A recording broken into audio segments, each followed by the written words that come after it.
함께 찬양하면서 예배의 자리로 나아갑시다. 오직 주의 사랑에 매여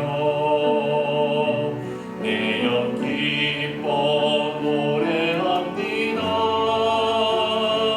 이 소망의 언덕 기쁨의 땅에서 주께 사랑 드립니다. 오직 주의 임재 안에 갇혀 내 영 기뻐 찬양합니다. 이 소명의 언덕 기쁨의 땅에서 주께 찬양 드립니다. 주신 모든 은혜 나는 말할 수 없네. 내 영혼 즐거이 주 따르렵니다. 주께 내 삶 드립니다.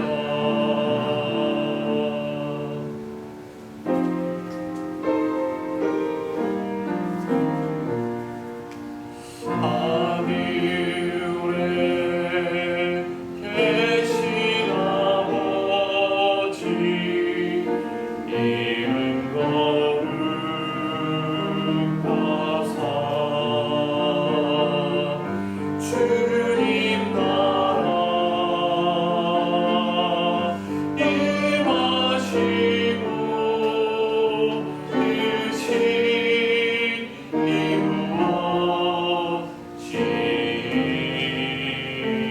이루어지리라.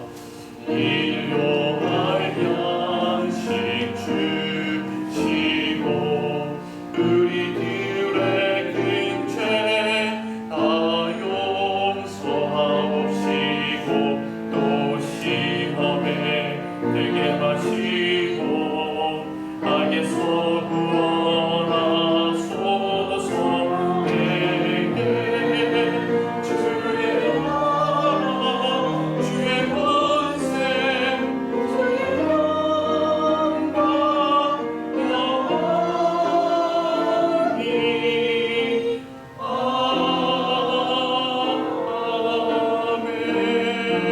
아멘. 온 땅이여 여호와께 노래하며 그의 구원을 날마다 선포할지어다.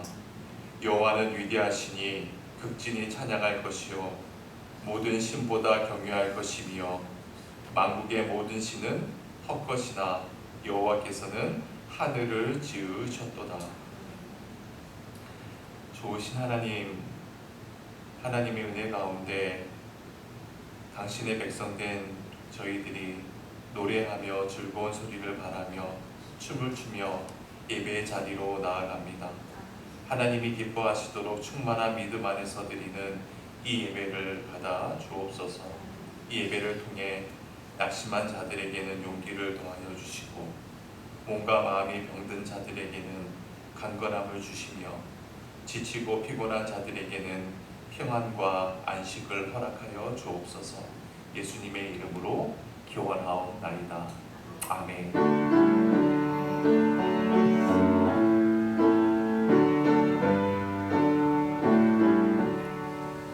목의 근원 강림하사 찬송하게 하소서. 한량없이 자비하신 측량할 길 없도다. 천사들의 찬송가를 내게 가르치소서.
하나님이여 찬송이 시온에서 주를 기다리오며 사랑이 소원을 주께 이행하리이다. 기도를 들으시는 주여 모든 육체가 주께 나아오리이다. 죄악이 나를 이겼사오니 우리의 허물을 주께서 사하시리이다.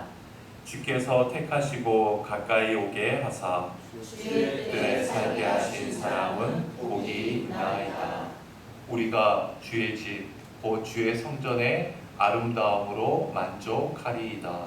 나를 돌보사 물을 대어 심히 유택하게 하시며 하나님의 강에 물이 가득하게 하시고 이같이 땅을 예비하신 후에 그들에게 곡식을 주시나이다.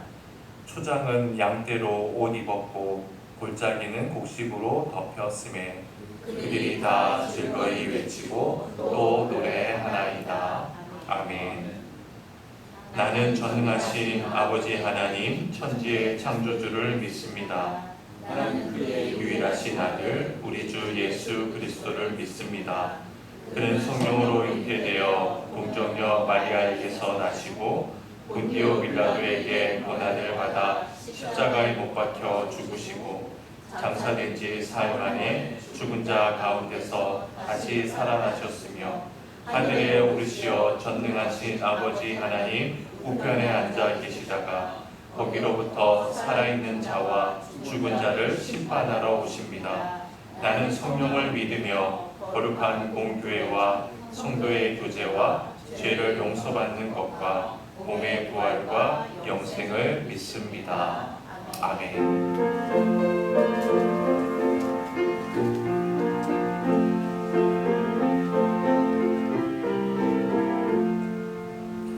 내 진정 사모하는 친구가 되시는 구주 예수님은 아름다워라. 산 밑에 백합하여 빛나는 새벽별 주님 영원할 길 아주 없도다.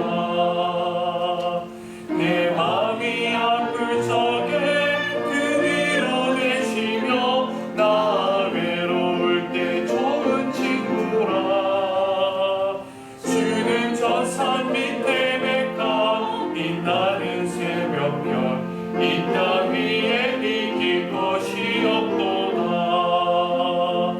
내 맘의 모든 염려 이 세상 보람도 주님 항상 같이 하여 주시고 시험을 당할 때에 악마에게 요르 즉시 물리치사 나를 지키네.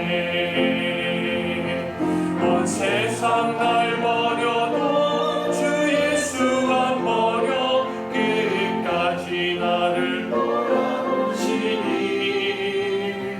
주는 저 산 밑에 백합 이 땅 위에 믿을 것이 없도다. 내 마음을 다하여서 주님을 따르고 이 길이 나를 사랑하리니. 물이 두렵잖고 장봉도 가없네. 주는 높은 산성 내 맘 빼시라. 내 영혼 모든 시를 눈에 누리고 마치 빛을 뵙기 원하네. 주는 저 산 밑에 백합 빛나는 새벽별 이 땅 위에 비길 것이 없도다. 아멘. 예수께서 잡히시던 밤에 떡을 가지사 축사하고 떼어 이르시되 이것은 너희를 위하는 내 몸이니 이것을 행하여 나를 기념하라. 식후에 또한 이와 같이 잔을 가지시고 이르시되 이 잔은 내 피로 세운 새 언약이니 이것을 행하여 마실 때마다 나를 기념하라. 십자가에 못 박히심으로 고난받는 종의 길을 걸으셨던 주님, 이 시간 주의 만찬 가운데 주님의 한량없는 은혜를 다시 한번 경험하고 우리도 그리스도를 위한 고난의 길을 걸어가기를 소망합니다. 우리의 죄를 대신해 십자가에서 죽으신 주님을 생각하며 죄를 미워하고 죄의 쇠사슬을 끊어버리기를 갈망하는 믿음의 결단이 있게 하여 주옵소서. 이제 주님의 떡과 살을 들고 살과 피를 들고 축사하오니 성찬식에서 누리는 이 기쁨과 감격을 한 주간의 삶에서 다른 이웃들에게도 나누어 줄 수 있는 은혜가 우리의 삶 가운데 있게 하여 주옵소서. 예수님의 이름으로 축사하며 기도드리옵나이다. 아멘.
이제 우리 함께 기도하실 때 회중을 대표해서 김민주 권사님께서 기도하시겠습니다.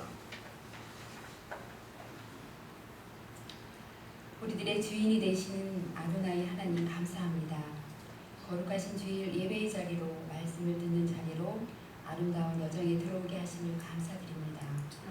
이 시간 성령님을 통해서 말씀을 듣게 하사 지키는 열매를 맺음으로 나고되지 않게 긍휼을 베풀어 주시옵소서. 아멘. 때로는 종교적인 관습에 매이지 않게 하시고 날마다 성령님의 붙잡힌 교회와 가정과 개인의 매 시간 하나님의 은혜 가운데 질서 있고 흥미가 있기를 기도합니다.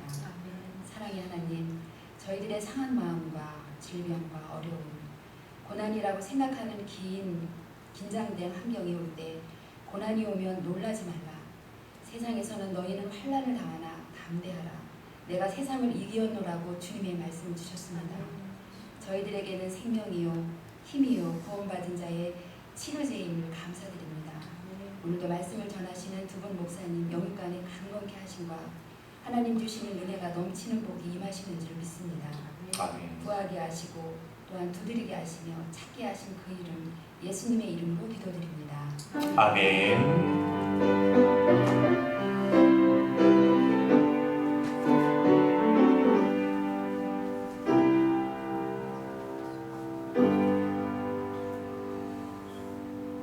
오늘 하나님께서 우리에게 주시는 말씀은 요한복음 11장 43절로 44절의 말씀입니다. 다 일어나서 받들어 봉독합시다. 시작.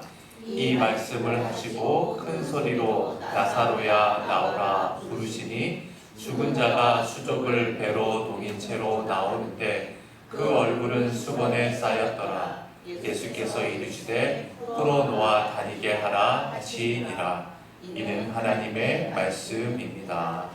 아멘. 얼마 전에 흥미로운 기사를 보았습니다. 지금으로부터 30년 전 어떤 분이 살아생전 전국 사방을 뒤진 끝에 자신을 위한 몇 자리를 준비해 두었답니다. 여러분, 보통 돈 있는 사람이라면 묘자리를 어디에 준비하죠? 풍수지리상 좋은 명당, 주의 경관이 뛰어난 전망 좋은 가운데 거르는 것이 상식 아닙니까? 그런데 이분은 엉뚱하게도 첩첩산중 깎아지른 절벽 바로 윗자리에 묘자리를 선택을 한 겁니다. 바로 그 아래쪽은 청길 낭떠러지였습니다. 그것은 누가 보아도 참으로 비상식적인 선택인 거예요. 그런데 그 본인으로서는 충분한 이유가 있었던 겁니다.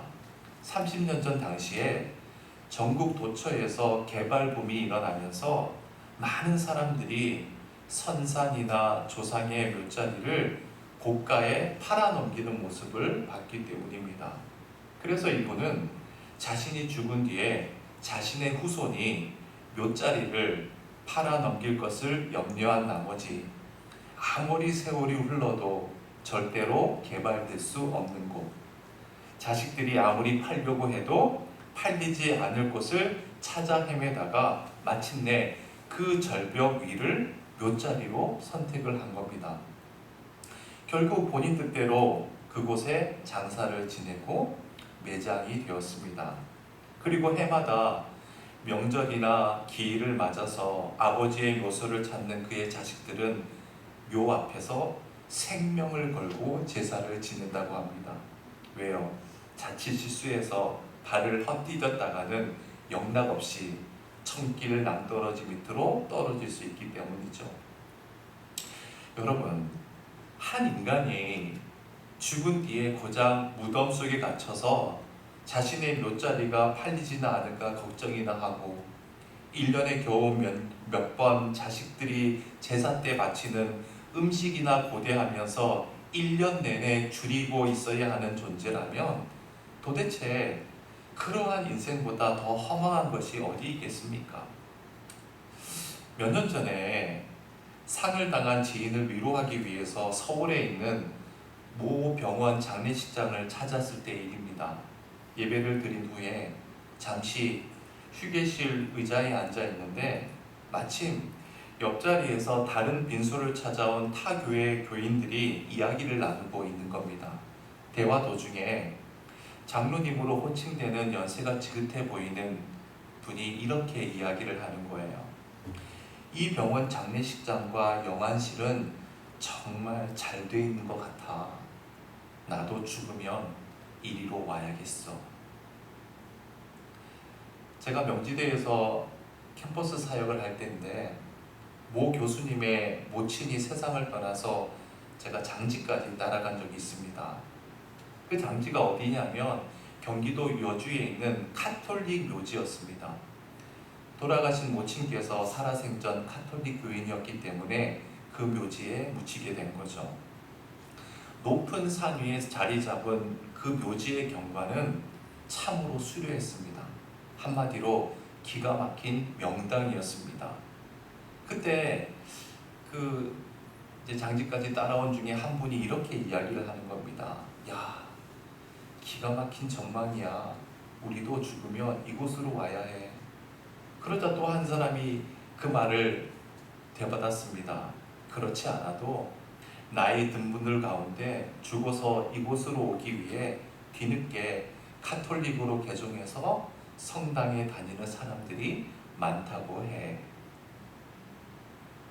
여러분, 예수 그리스도를 믿는 자들이 목표로 하는 최후의 목적지가 기껏 현대식 시설을 갖춘 장례식장이거나 전망 좋은 공동묘지라면 구태여 예수 그리스도를 믿어야 할 이유가 무엇이겠습니까?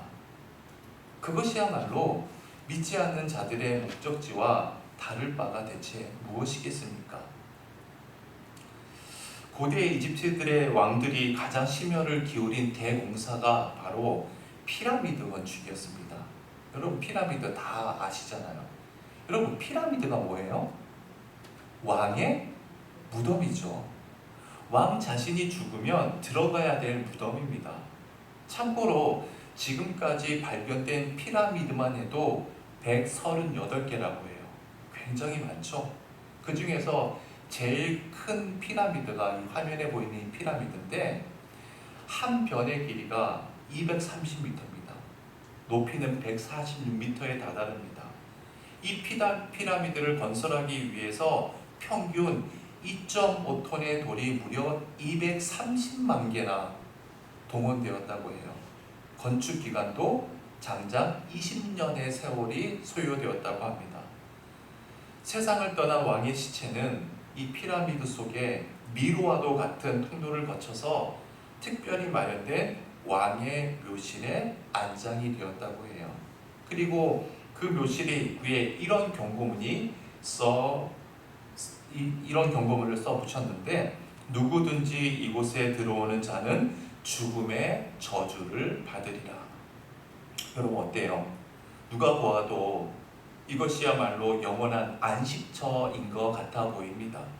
그런데 이 철옹성과 같은 피라미드도 영원한 목적지가 되지는 못했습니다. 제가 일전에 이곳에 갔을 때 왕의 시체가 안장되어 있던 묘실 속에 들어가 보았는데 있어야 할 왕의 시체나 관은 보이지 않았습니다. 그리고 텅 빈 묘실의 맞은편 벽에 그 묘실을 발굴한 사람의 이름만 새겨져 있는 거예요. 벨조니 1818년 3월 2일 피라미드를 발견한 이탈리아의 탐험가이자 고고학자였던 벨조니라는 그런 사람의 이름만 새겨져 있는 거예요. 여러분, 이 모든 것은 한 가지 사실을 분명하게 일러주고 있습니다. 이 세상의 그 어떠한 무덤도 결코 인간의 영원한 목적지, 영원한 안식처, 영원한 피난처가 될 수 없다는 사실입니다. 그런데 여러분, 왕들의 경우는 제쳐놓고서라도 우리의 경우를 한번 봅시다. 여러분은 여러분의 고조부 산소가 어딘지 아십니까? 알고 있다면 1년에 한 번이라도 참배하고 있습니까? 참고로 저는 모릅니다. 한 번도 참배해 본 적이 없습니다. 혹 여러분은 여러분의 5대조 묘소의 위치를 알고 있습니까? 10대조의 묘소는 또 어디에 있습니까? 얼마 전에 제가 뉴스를 봤는데 전국 각지에 주인 없는 무연고 무덤이 무려 224만 기나 된다고 하는 보도를 본 적이 있어요. 여러분 잊지 마십시다.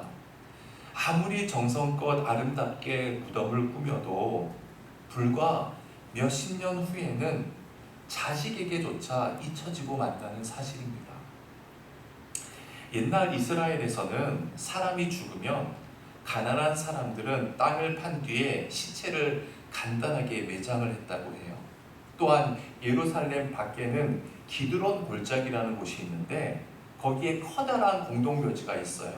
그곳에는 범죄자나 노예들의 시체를 그냥 마구잡이로 던졌다고 합니다. 그런데 일반 백성들은 암석을 뚫거나 자연 동굴을 무덤으로 사용했습니다. 화면에 보이듯이 이것은 지금도 남아있는 이스라엘의 무덤이에요. 무덤의 입구는 둥근 돌로 언제나 열고 닫을 수 있게 했습니다. 그리고 안에는 돌로 만든 긴 의자를 설치해서 죽은 자의 시체를 그 위에 안치해 두었습니다.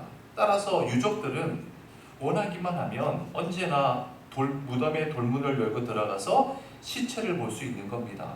그리고 시체 위에 향료를 발라줄 수도 있었습니다. 세월이 흘러서 시체가 썩잖아요.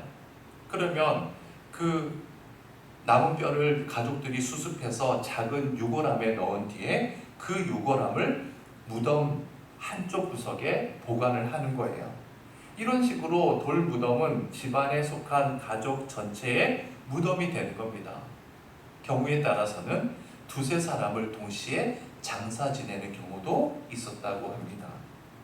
본문에서도 베다니에서 죽은 나사로의 시체 역시 이와 같은 돌 무덤 속에 안장이 되었습니다. 그리고 유족들은 때를 맞추어서 무덤에 가서 애곡을 하는 거죠. 곡을 합니다.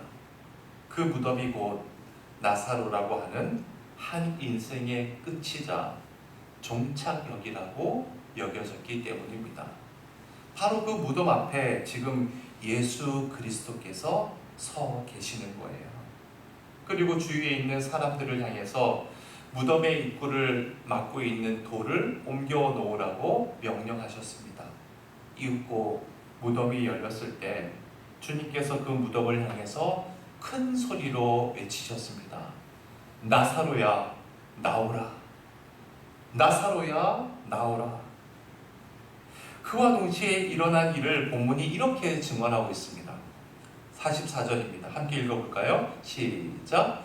죽은 자가 수족을 배로 동인 채로 나오는데 그 얼굴은 수건에 쌓였더라.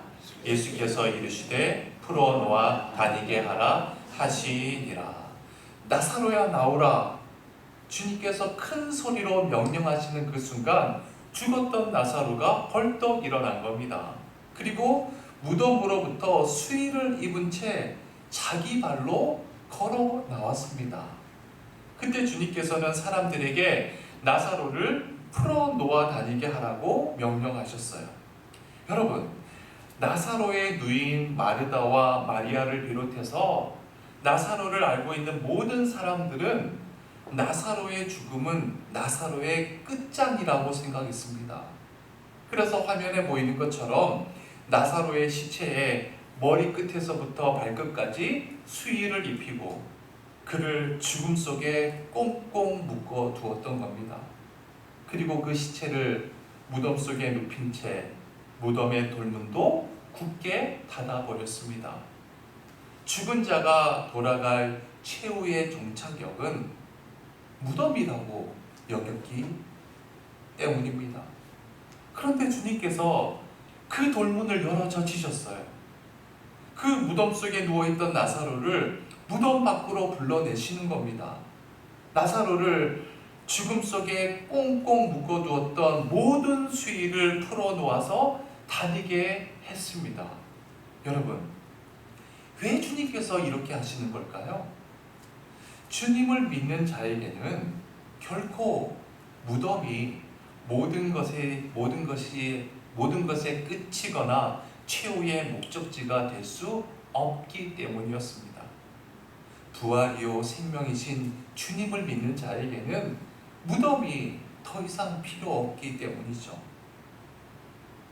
우리 예수님께서 십자가 위에서 돌아가셨을 때도 사람들은 주님을 아리마대 요셉의 돌무덤에 장사를 지내지 않습니까? 사람들은 예수님 역시 인생의 마지막, 인생의 끝장이라고 생각해서 그 무덤 앞에서 슬피 울며 통곡했습니다. 그런데 주님께서는 스스로 그 무덤을 열고 나오셨습니다. 죽음이나 무덤이 결코 주님을 가두어 둘 수 없음을, 주님의 구원이란 모두 무덤을 초월하는 것임을 만천하에 보여주시기 위함이었던 것이죠. 그래서 이 사실을 알지 못한 채 이미 비어있는 주님의 무덤을 찾아와서 슬퍼하는 여인들에게 주님의 천사가 이렇게 이야기하지 않습니까? 누가복음 24장 5절 6절입니다. 어찌하여 산자를 죽은 자 가운데서 찾느냐? 여기 계시지 않고 살아나셨느니라. 여러분, 만약 주님을 믿는 그리스도인들이 죽은 자의 무덤을 찾아가서 마냥 슬퍼만 하기만 한다면 그것은 그리스도인의 종착역이 마치 무덤인 것처럼 착각하고 있음을 의미합니다. 여러분, 잊지 마십시오. 부활이요 생명이신 예수 그리스도를 믿는 그리스도인들에겐 죽음이라고 하는 것은 곧 예수 그리스도 안에서 영원한 생명이 시작되는 영광의 순간입니다. 그것이 우리에게 있어서 죽음이에요. 이 세상 끝날 우리의 영혼이 다시 있게 될 부활의 몸은 썩어 없어질 우리 육체가 아닙니다. 하나님께서 에덴 동산에서 아담에게 입혀주셨던 타락 이전의 신령한 육체입니다. 그러므로 우리가 지금 입고 있는 이 육체는 우리의 죽음과 동시에 하나님의 창조 섭리에 따라서 흙으로 돌아갈 따름입니다. 이것을 우리가 정녕 믿는다면 살아생전 열심히 주님을 위해 살다가 주님께서 부르시는 그날 담대하게 용기 있게 영원한 자유인으로 주님의 품에 안기면 되는 것입니다. 그런데 여러분, 우리 주님께서는 무덤으로부터만 우리를 풀어서 자유케 하시는 분이 아니십니다. 죽음으로부터 자유케 하시는 우리 주님께서는 이 땅 위에 우리가 살아있는 동안에도 모든 속박으로부터 우리를 풀어서 자유케 해주십니다. 부끄러운 제 고백이지만 저는 이 자리에 있을 수 없는 희대의 탕아와 같았습니다. 참 방황 많이 했던 죄인이었습니다. 그런데 어느 날 주님께서 저를 속박하고 있는 모든 무덤의 돌문을 깨뜨리시고 말씀해 주셨습니다. 준서가 나오너라. 준서가 나오너라. 그리고 주님께서는 모든 속박으로부터 풀어놓아서 저의 영혼을 자유케 해주셨습니다. 사랑하는 교회 여러분, 지금 어떤 속박으로 인해서 괴로워하고 있는 건 아닙니까? 이 시간 가만히 귀를 기울여 보십시오. 주님께서 지금 여러분을 부르고 계십니다. 그분을 바라봅시다. 그분은 모든 속박으로부터 영육간에 여러분을 풀어서 자유케 해주시기 위해 여러분을 부르고 계십니다. 여러분, 본문 43절 이 말씀 여러분의 이름을 넣어서 한번 불러봅시다. 제가 먼저 읽어볼게요. 이 말씀을 하시고 큰 소리로 준서가 나오라 부르시니. 다 같이 시작. 이 말씀을 하시고 큰 소리로 준서가 나오라 부르시니. 다시 한번 시작. 이 말씀을 하시고 큰 소리로 준서가 나오라 부르시니. 아멘. 우리 찬송가 436장 부르시면서 예물 봉헌하겠습니다.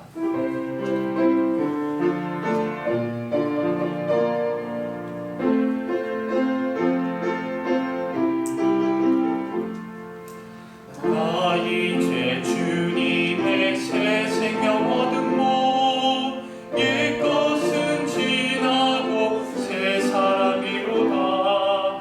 그 생명 내 맘에 강같이 흐르고 그 사랑 내게서 해같이 빛난다. 영생을 누리며 주 안에 살리라. 오늘도 내일도 주 함께 살리라. 주 안에 감추인 새 생명 얻으니 이전에 좋던 것 이제는 값없다.